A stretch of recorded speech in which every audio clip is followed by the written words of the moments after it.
अपने बच्चों की वायरल हो रही वीडियो से अनजान काव्या खुद से एक वादा कर रही थी। मैं अपनी माँ की चीजों को अनीशा से लेकर रहूंगी। इस बार मैं अनीशा से नहीं हार सकती। इस ख्याल के साथ काव्या पूरी रात करवटें बदलती रही। एक तरफ वो अनीशा के बारे में सोचती तो उसका खून खौल उठता, वहीं दूसरी तरफ जब वो अगस्त्य के चेहरे को याद करती तो मन ही मन डर जाती और सोचने लगती, मैं शायद कुछ ज्यादा ही सोच रही हूँ। ये मेरी मिसअंडरस्टैंडिंग है। अगस्त्य का पार्थ से कोई कनेक्शन नहीं है। इन्हीं ख्यालों के बीच पूरी रात कब कट गई और कब सूरज की किरणें काव्या के चेहरे पर पड़ी उसे पता ही नहीं चला। अचानक से उसका अलार्म बजने लगा।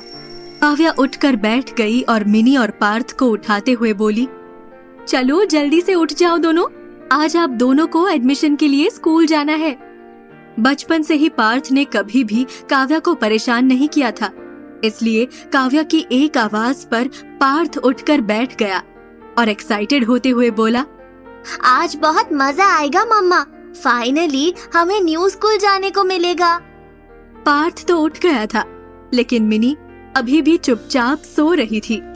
तभी पार्थ ने मिनी के कान में कहा, जल्दी उठ जा मिनी, आज हमें स्कूल जाना है और नए फ्रेंड्स बनाने हैं। लेकिन मिनी ने मुंह उधर कर लिया तो पार्थ ने धीरे से फिर से उसके कान में जाकर कहा, मुझे क्या, मैं तो जाकर सबसे दोस्ती कर लूंगा, तू यहीं सोती रहना, तू अकेली रह जाएगी। पार्थ की इस बात पर मिनी भी तुरंत उठकर बैठ गई और जल्दी से बोली, मुझे तैयार कर दो मम्मा, मैं भी स्कूल जाऊंगी। अपने दोनों बच्चों की खुशी देखकर काव्या भी मुस्कुराने लगी। उसने जल्दी से अपने दोनों बच्चों को नहलाया और उन्हें तैयार करने लगी। मिनी की चोटी बांधने के बाद जब काव्या ने पार्थ की हेयर स्टाइल बनाना शुरू किया तभी पार्थ बोल पड़ा, आज मुझे नया हेयर स्टाइल दो मम्मा, मैं भी हैंडसम लगना चाहता हूँ। मैंने देखा है जो बड़े बड़े हीरोज होते हैं ना, वो बाल यूं पीछे करते हैं। इतना कहते हुए पार्थ ने अपने बालों को पीछे की तरफ कर दिया और अचानक ही पार्थ के चेहरे को देखकर काव्या के हाथ से कॉम्ब गिर गई, क्योंकि काव्या की आंखों के आगे अचानक से अगस्त्य का चेहरा आ गया, जिसे उसने पिछली रात ही देखा था। और अगस्त्य ने भी बिल्कुल सेम टू सेम पार्थ की तरह हेयर स्टाइल बनाया हुआ था।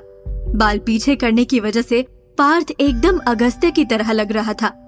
काव्या को इतना घबराया देख पार्थ ने हैरान होते हुए पूछा, क्या हुआ मम्मा, आप गुस्सा हो गई क्या? अच्छा ठीक है, आप मेरा हेयर स्टाइल वैसे ही कर दो जैसे हमेशा करती हो। काव्या को जैसे पार्थ की बात सुनाई ही नहीं दी और उसके चेहरे पर घबराहट दिखाई देने लगी। उसने मन में सोचा, पता नहीं क्यों मेरा दिल घबरा रहा है। आई होप मैं जैसा सोच रही हूँ वैसा कुछ ना हो। मैं उस आदमी की शक्ल कभी दोबारा नहीं देखना चाहती। मुझे उसे दूर ही रखना कान्हा जी।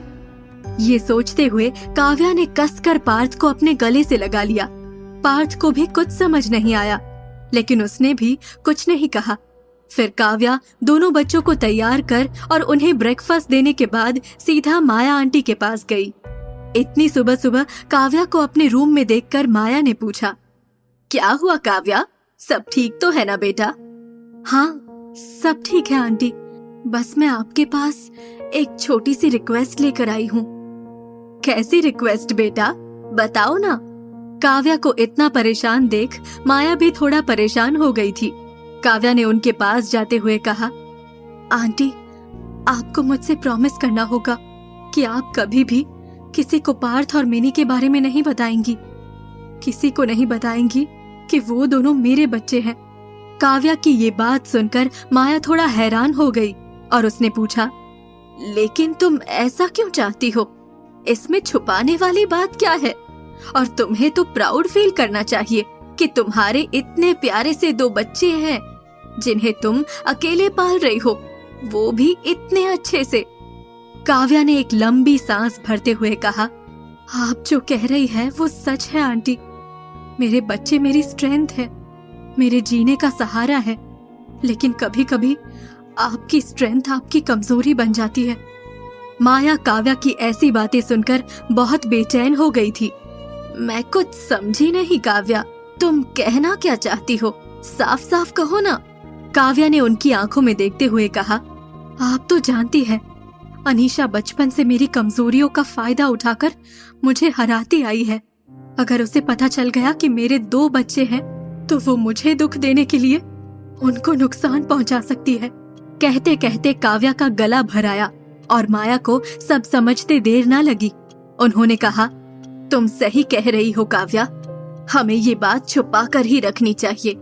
अनीशा जैसी लड़की का कोई भरोसा नहीं, वो तुम्हें नीचा दिखाने के लिए किसी भी हद तक गिर सकती है।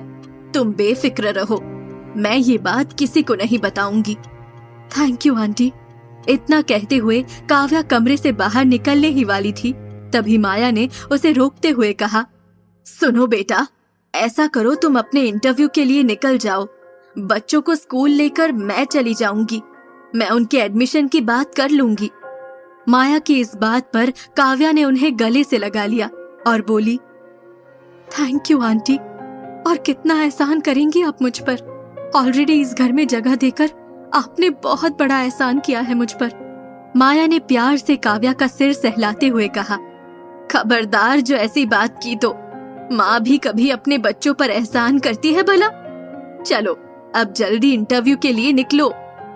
कुछ ही देर में एक तरफ माया बच्चों को लेकर स्कूल के लिए निकल गई, वहीं काव्या अपना इंटरव्यू देने के लिए सीधा गायत्री मासी के दिए हुए पते पर पहुंच गई। ऑफिस में इंटरव्यू के लिए जैसे ही काव्या ऑफिस के अंदर पहुंची, वहां मौजूद ज्यादातर लोग उसकी सादगी और खूबसूरती देखकर हैरान रह गए। आज के जमाने में इतने सिंपल सूट और लाइट मेकअप किए हुए काव्या बेहद ही खूबसूरत लग रही थी। ऑफिस में मौजूद हर एम्प्लॉई ने उसे नोटिस किया, चाहे लड़का हो या लड़की। काव्या को देखने के बाद सभी का मुंह खुला का खुला था। तभी काव्या सीधी रिसेप्शनिस्ट के पास पहुंची और बोली, हाय मैम, मुझे गायत्री जी से मिलना है, आज मेरा इंटरव्यू है। रिसेप्शनिस्ट ने बहुत ही प्यार से जवाब दिया, आप काव्या है ना? काव्या ने हैरान होते हुए हाँ में सिर हिलाया। तभी उस रिसेप्शनिस्ट ने कहा, गायत्री मैम तो एक मीटिंग के लिए बाहर गई है, लेकिन उन्होंने आपके बारे में ऑलरेडी हमें इन्फॉर्म कर दिया था। आपको इंटरव्यू देने की कोई जरूरत नहीं है। आपकी क्वालिफिकेशन और गायत्री मैम की रिकमेंडेशन की वजह से आप ऑलरेडी सिलेक्ट हो चुकी है।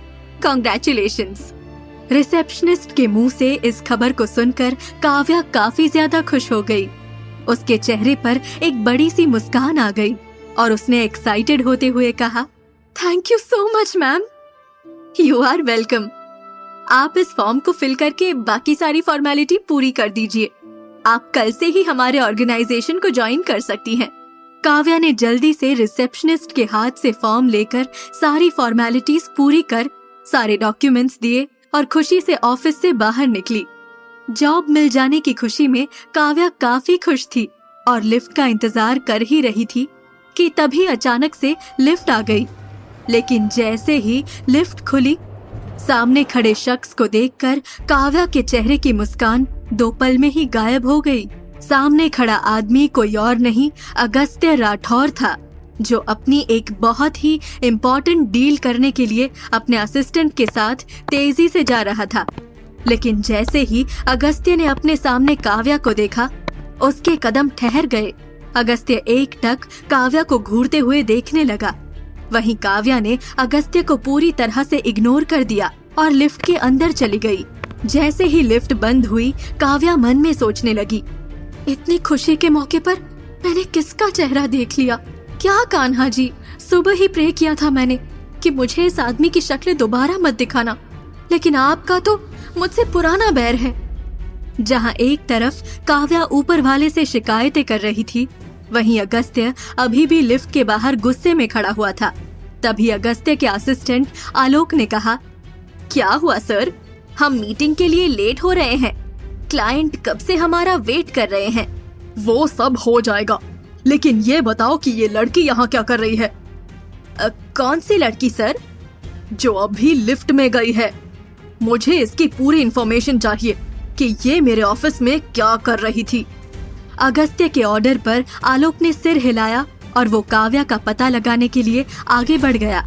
वहीं अगस्त्य गुस्से में अपनी मीटिंग के लिए निकल गया। कुछ देर बाद मीटिंग पूरी हो गई और क्लाइंट चले गए। तभी आलोक तुरंत अंदर आकर बोला, कांग्रेचुलेशन सर, समझिए हमें ये डील मिल गई। क्लाइंट्स काफी खुश होकर गए हैं। वो सब तो ठीक है, मैंने तुमसे जो काम कहा था वो किया या नहीं? हाँ सर, मैंने उस लड़की के बारे में पता कर लिया है। उसने फैशन डिजाइनर की पोस्ट पर ज्वाइन किया है। इनफैक्ट वो कल से आने वाली है। ये सुनते ही अगस्त्य गुस्से से लाल पीला हो गया और टेबल पर जोर से हाथ मारता हुआ बोला, नेवर, वो लड़की मेरे ऑफिस में काम नहीं कर सकती। अभी इसी वक्त उसका कॉन्ट्रैक्ट कैंसिल करो और निकालो उसे इस जॉब से। आलोक भी अगस्त्य को इतने गुस्से में देख हक्का बक्का रह गया और धीरे से बोला, लेकिन सर सारी फॉर्मेलिटीज।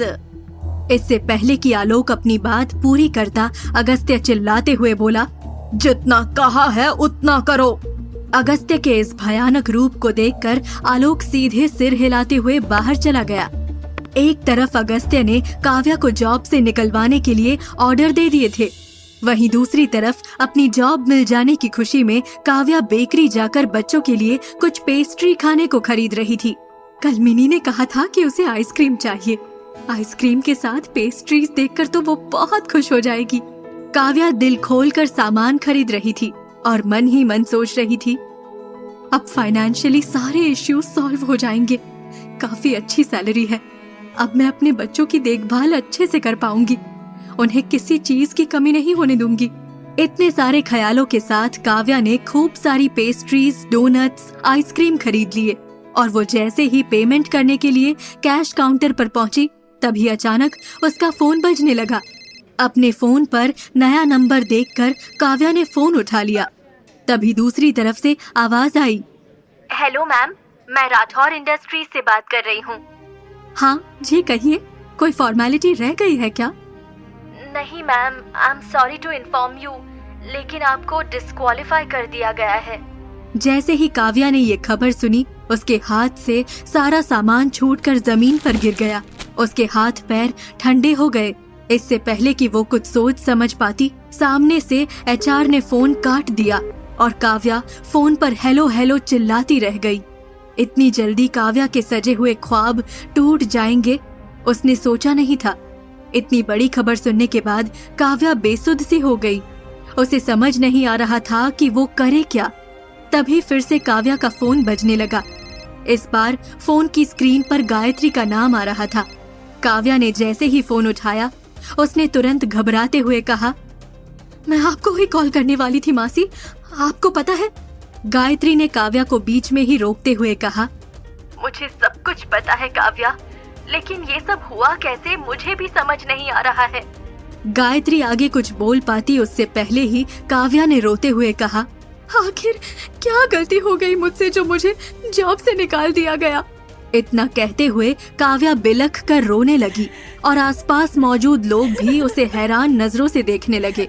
तभी गायत्री ने उसको समझाते हुए कहा, पहले तो तुम रोना बंद करो और मेरी बात ध्यान से सुनो काव्या। काव्या ने खुद को संभाला और जल्दी से स्टोर से बाहर निकली। उसे थोड़ा शांत देखकर गायत्री ने आगे बोला, किसी सीनियर ने तुम्हें इस जॉब से आउट किया है। तुम मुझे याद करके बताओ, क्या तुम्हारा अभी हाल फिलहाल में किसी से झगड़ा हुआ था? किसी को नाराज किया है तुमने? काव्या ने अपने आंसू पोंछते हुए कहा, मुझे अभी इंडिया आए सिर्फ 2 दिन हुए हैं मासी। किसी को नाराज करना तो दूर, मैं तो यहाँ किसी को ठीक से जानती तक नहीं हूँ। गायत्री को भी काव्या की बात सही लगी। उन्होंने हाँ में सिर हिलाते हुए कहा, तुम ठीक कह रही हो। खैर, जो होना था हो गया। अब तुम परेशान मत हो। मैं बहुत जल्द तुम्हारे लिए कोई अच्छी जॉब ढूंढ लूंगी। मेरी कंपनी ना सही तो कोई दूसरी कंपनी ही सही। मैं जल्दी फोन करती हूँ। इतना कहते हुए गायत्री ने फोन रख दिया। वहीं काव्या गायत्री के सवालों पर सोचने लगी और खुद से बोली, ऐसा कौन है जो मुझे पसंद नहीं करता, जिसने मुझे जॉब से निकलवा दिया। काव्या ये सब सोच ही रही थी, तभी अचानक से उसे याद आया कि ऑफिस की लिफ्ट में उसे वही शख्स दिखा था जिसकी पिछले रात काव्या से मुलाकात हुई थी। उस बात को याद करते ही काव्या ने खुद के सिर पर जोर से मारा। मैं इतनी बड़ी स्टूपिड कैसे हो सकती हूँ? जरूर ये सब उसी ने किया होगा। ये सोचते हुए काव्या ने जल्दी से अपने फोन पर राठौर इंडस्ट्रीज के एम्प्लॉइज का नाम सर्च किया और जो तस्वीर ओनर के रूप में सामने आई उसे देखकर काव्या की आंखें हैरानी में बड़ी हो गई और उसके चेहरे पर मायूसी छा गई। अगस्त्य राठौर, ये मैंने क्या कर दिया? कंपनी के मालिक से ही झगड़ा कर लिया। अब क्या करेगी काव्या? कहाँ मिलेगी उसे जॉब? क्या अगस्त्य और काव्या की राहें फिर से टकराएंगी? आगे क्या मोड़ लेगी काव्या की जिंदगी? जानने के लिए सुनते रहिए कहानी का अगला भाग सिर्फ पॉकेट FM